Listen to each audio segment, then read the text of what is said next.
Lockett was a bystander when Sydney played host to the West Coast Eagles on an uncharacteristically wet Saturday night. No Lockett, no Sydney was the catch cry. Mick Malthouse, the Eagles coach, wasn't fooled. From 12th in 1995, Sydney was aiming a top spot for the first time since 1945. To do so, they had to win.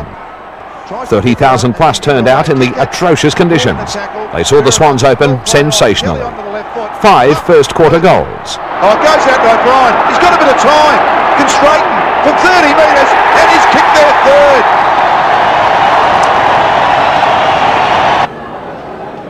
Chad Morrison picks himself up. Here's Darren Creswell. How's it going to bounce? It's okay. It's another one to Sydney.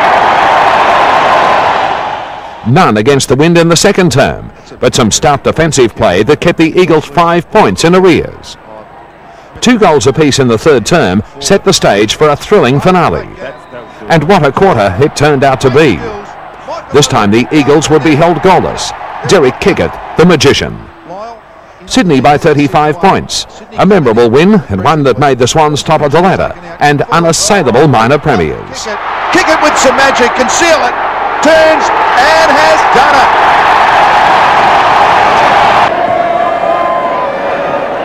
The Swans just look very good at it. Oh, a great handball from Bays to Arnott. Closest from 30 metres out, and if it wasn't before, the Swans have got it now. The no Lockett, no Sydney thing suddenly drew legs, and this was put to the test in the next 2 matches, of which of course the last one was against the West Coast Eagles in the mud and slush, and the boys showed that they could fight like crazy again, one of their greatest assets during the whole season, and that was put to a real test against the West Coast Eagles, and it was an absolutely magnificent win in the slush.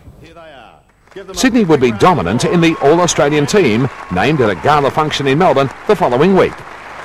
Triple Coleman medalist Tony Lockett was an obvious full forward. The veteran Paul Roos would be named at centre-half back, and Paul Kelly was named All-Australian captain. To top the night off, Rodney Eade, in his rookie year, would be named All-Australian coach. For the old-timers, the naming of the team of the century as part of the ongoing centenary celebrations gave further recognition to Bobby Skilton, the Triple Brownlow medalist named first rover.